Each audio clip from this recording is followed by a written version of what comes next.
ভিতরটা কি বাতিলা দিয়েছে ওটা না ওই সাহাবী কে কইলা ইয়া রাসূলুল্লাহ ইয়া হাবিবাল্লাহ আমার প্রতিবেশী এই আচরণ করছেন নবীজি তখন সাহাবায়ে কেরামরে বানাইলা এর হাদিস আইছে নবীজি স্বয়ং গেছেন ইয়া পরিস্থিতিতে কি আইছেন যে সারা কইছে আমি এটা ইসলাম নাই আমার বড় মিষ্টান্ন জাতীয় হুজুর এরপরে নবীজি আইছেন সাহাবায়ে কেরামরে বানাইছেন যে যদি এই খেজুর গাছটাকে উদ্ধার করতে পারো তাহলে জান্নাতের মধ্যে এর বদলা আল্লাহ রাব্বুল আলামিন তোমার এই খেজুরের বাগান দিবে। মানে এই বিষয়টা শুনিয়া সাহাবী গেছে সাহাবী আপনাকে সঙ্গে বইলা যে তোমার খেজুর গাছ বেস্তায়নি বেচারা হয় না আমি বেস্তাম না আমার খেজুর গাছের খেজুর বড় মিঠা বড় বালা ঠিক আছে খেজুর বেস্তাম না বলে বেস্তায় না কয়টা দেওয়া লাগবে ওইটা বলতা আমি কইলাম তো বেচতাম না এটা আমি নিয়েও দিতাম না আর তুমি তো দিতাই পারতাই না বলে দিতাম পারতাম না বলতে কয়টা দেওয়া লাগবে হইল যে এটা বলতা অন্তত 40টা খেজুর গাছ দিতে হইল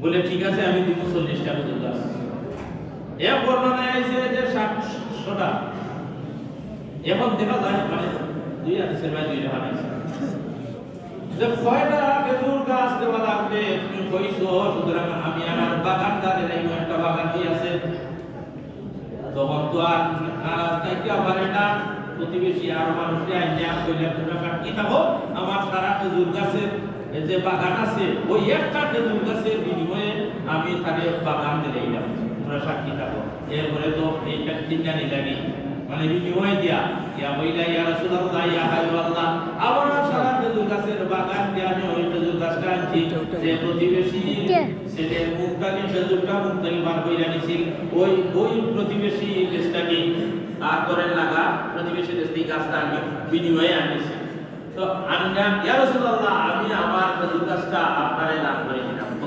সুবহানাল্লাহ রাসূলুল্লাহ ফরমায় যে আল্লাহ রাব্বুল আলামিন তোমারে জান্নাতের মাঝে খেজুরের একটা বাগান দান করে দিবেন সুবহানাল্লাহ নবীজি কেদা ইয়া বইলা দেও আজ থেকে তুমি ওই খেজুর গাছের মালিক হয়ে গেলে যে ছেলেটা খাইছিল তার বাবারে খেজুর গাছ দিয়েছে এর পরে খেজুর পাকে পড়ে সে খায় ও প্রতিবেশী চাইয়া চাইয়া দেখে হয় মালিককে হয়ে যায়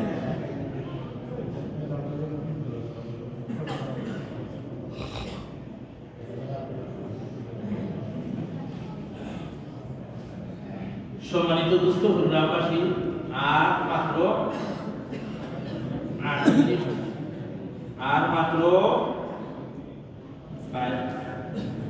8 মিনিট বাকি আছে এখনো যারা বাইরে রয়েছেন আপনারা মেহরবানি কইরা মসজিদ আইওকা মসজিদের ভিতরে জায়গা না হলে হোলতলায় সম্পূর্ণ বিধি ব্যবস্থা রাখা হয়েছে বসার মতো পরিষ্কার পরিচ্ছন্ন হয়ে রাখা হয়েছে উপরের তলায় আপনারা দ্বিতীয় তলায় উঠে যাওয়া মসজিদের উত্তর দিকে উঠার রাস্তা আছে আপনারা তো জানেন আপনারা মসজিদ আপনারা দয়া করে উপরের দিকে উঠে যাওয়া তো মাহতারাম হাজিরিন এবং যারা বাইরে আসেন সকলের অবগতির জন্য আবারও জানাচ্ছি যে কারোর জন্য অপেক্ষা করা হবে না নির্দিষ্ট সময়ে এই যে জামাত শুরু হয়ে যাবে বক্তব্য আমার শেষ হোক আর না হোক আর ইনশাআল্লাহ আমি শেষ করিলে আমার কথা আমি দীর্ঘায়িত করতাম না একটা হাদিস পাঠ করব এর বাদে বক্তব্য আজকে আমল করার দিন আজকে আমল করার দিন ওয়াজের দিন নাই সাল্লাল্লাহু আলা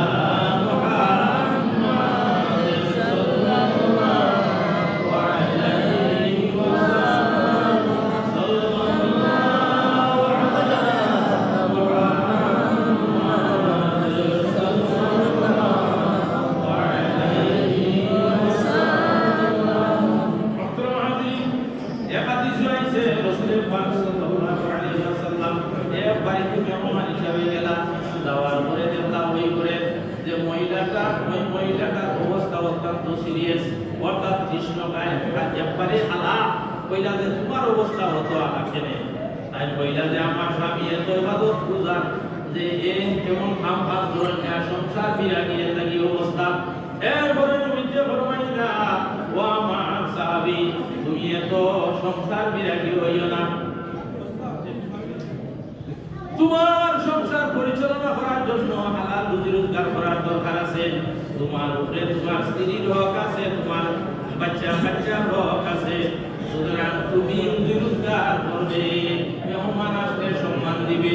তোমার অভাবের কারণে তোমার স্ত্রীর শারীরিক এই অবস্থা, এই হাদিস থেকে আমরা বুঝতে পারলাম আমরা রুজি রোজগারও দরকার আছে।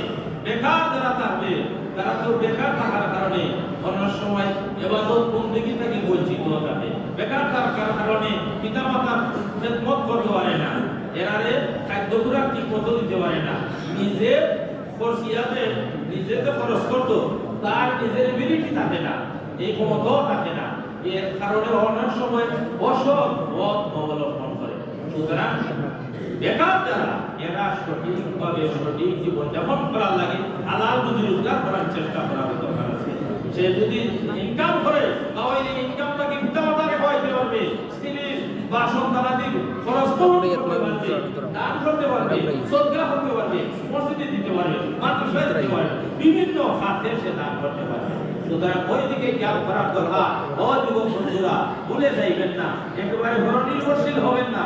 যারা বিদেশ যাইবার প্রার্থী এরা তো চেষ্টা সাধনায় আছেন, আল্লাহ আপনারা আশা করাইয়া, কিন্তু যারা দেশের বাড়িতে থাকিয়া একবারে বেকার, আপনারাও কর্মসংস্থানের ব্যবস্থা করুন, এটারও দরকার আছে। আছেন না নাই? আপনি এটা করলেন না, আপনার অর্থ আদায় করতে পারতেন না। রাসূলুল্লাহ ফরমাইলেন, ও আমার সাহাবী, তুমি এইভাবে একবারে বিরোধী থাকিও না, তুমি রুজি রোজগার করিও। সুবহানাল্লাহ। তো কুটুম্বারি কেসই মেহমান হইছে, এর মধ্যে রাসূলুল্লাহ উপদেশ ঠিক হইছে, কথা কম, এর থেকে শিক্ষা বেশি।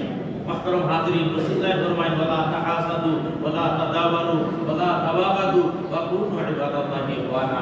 ও মুমিন মুসলমান, তোমরা পরস্পরের পিছনে লাগিয়া থাকিও না, হিংসা বিদ্বেষ পোষণ করিও না, পরস্পরের বিরুদ্ধে কুটনামি করিও না, বরং তোমরা আল্লাহর বান্দা হিসাবে বাইয়ে পরিণত হয়ে যাও।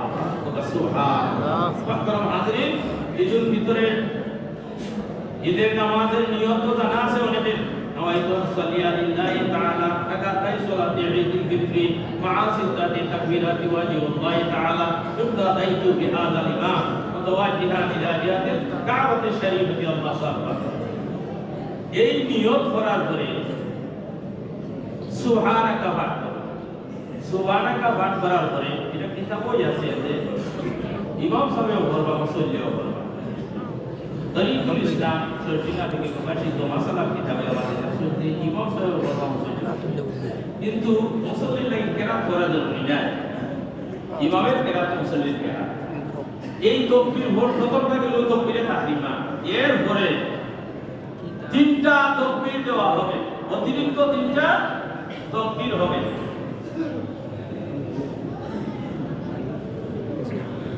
একটা মোবাইল নাই সেটা কেউ যদি ভাইয়া তাহলে মোবাইলটা দয়া করে আপনারা দিলাই বা ঈদের দিন এটা মনে করবেন না যে আমি একটা বড় পথে আলাদা টাকা মাল খাই দিয়েছি, আল্লাহ মাফ করুন, ওটা দয়া করে কেউ যদি ভাইয়া তখন একটু দাঁড়াই যাও বা ওটা জমা দিলাই গা ওখানে আর যে খাওয়া বিবাহ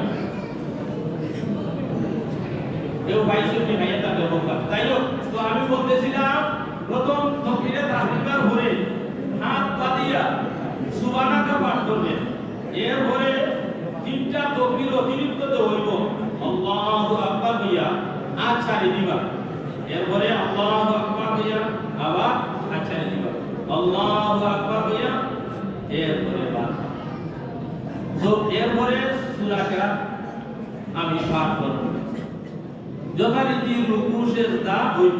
দ্বিতীয় রাকাতের উদ্দেশ্যে আমরা দাঁড়াইয়া সূরা মিলাইয়া দ্বিতীয় রাকাতের মানে সূরা মিলাইয়া পাঠ করব। আমরা রুকু যাইবার আগে তিনটা অতিরিক্ত তাকবীর দেওয়া হইবে।